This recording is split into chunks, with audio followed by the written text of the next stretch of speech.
Mural ni Missy sa CR project. Wow! Wala pa pala. Halos patapos na ito. Konting-konti na lang. Ang ganda niya, di ba? Yung obra maestra. Sinong hindi sisipagin maligo dito? At may isang side project kasabay ng mural. Ang mga concrete steps dito sa harapan ng pinto ng CR at shower. Ano?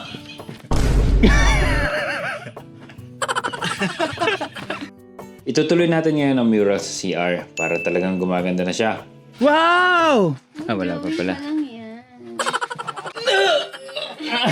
Hindi man dito. Hindi ba? Inuna ni Jay ang gold paint kasi limited ang aming color gold. Online pa kasi natin nabili. Kapag naubos ito, hindi kagad kami magkakaroon. Kaya kung anong abutin, yun na lang ang gagamitan ng gold. Siyempre, nag-outline muna bago mag-paint talaga para sure. Nagpahanga pa si Jay, minsan kaliwa, minsan kanan na kamay ang ginagamit. Yes, ambidextrous si Jay. Ang galing nga eh. Sino ang may kaya niyan, di ba? Kain muna tayo ng tanghalian. Para sa lunch, bumili lang ako ng roasted chicken. Lumabas kasi ako at may nasikaso. Kaya imbis na magluto, bumili na lang ako. Pero bago yan, nag-promote muna ako ng aking pang-affiliate sa Shopee. Ba, masarap palang kumain ng gamit ng kutsara at tinidor, ano? Ang kutsara at tinidor na ito ay katagal na naming nakadisposable. Ngayon ay nakakutsara at tinidor na kami. Anyway, pinagsaluhan na namin ang roasted chicken namin na tanghalian. Mura lang to pero sobra na para sa aming apat dito.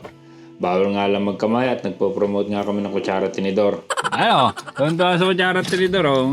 Mayaman yan, hindi yan nag-ano. Tababa na ng bundok. Bawal magkamay.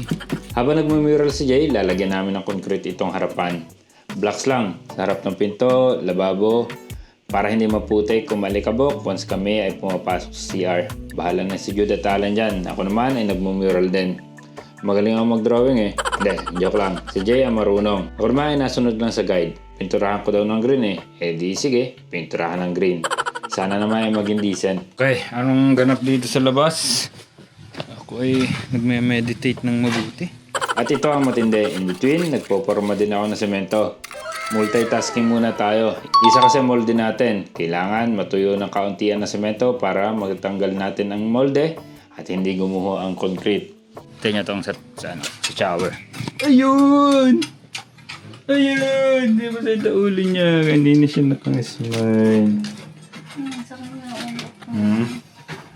Pero ang ganda.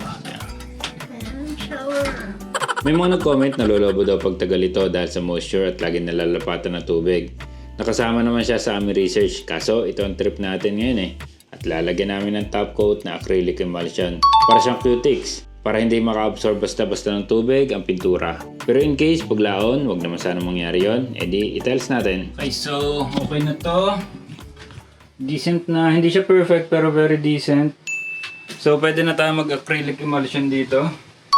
Para at least matapos natin itong sa toilet. Oh. Di pa rin tapos sa ring aming front steps, tuloy-tuloy pa rin yan. Kaya na nila yan. Kami Jay ay pinagtulungan namin matapos itong mural. At least itong CR ang matapos until emulsion nga para magamit na sa susunod ulit. Kahit ang shower ay to follow kasi pwede rin naman tayo maligo sa CR eh. Maglagay din kami sa harapan ng poso kasi dito, lalo na dito nadadala ng paa namin ang buhangin at lupa papunta sa sink. Kaya marami na pupunta dito. Eh masama yun. Mapupuno ang ating gray water pit na mga ganon. Worst, ang linya natin ay magbara. Nakalima din kami in less than half sack ng concrete. Sinusuportahan ko pa para hindi matulak kaso... Ano?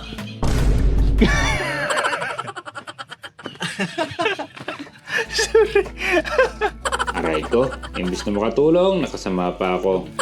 Si Jay kanina pa sinasabi na masakit ang ulo. Pero tuloy-tuloy pa rin siya para sa project namin. At final coating na lang ito sa shower. Then lalagyan na ng lining na gold ulit para mas maganda. Kaya nilagyan ko na rin ng acrylic emulsion ang toilet para next week, pag fully cured na, makapag-install na tayo ng fixtures. 3 layers din ang nilagay ko dyan. Okay. So ito matatapos din susunod. Ano lang to?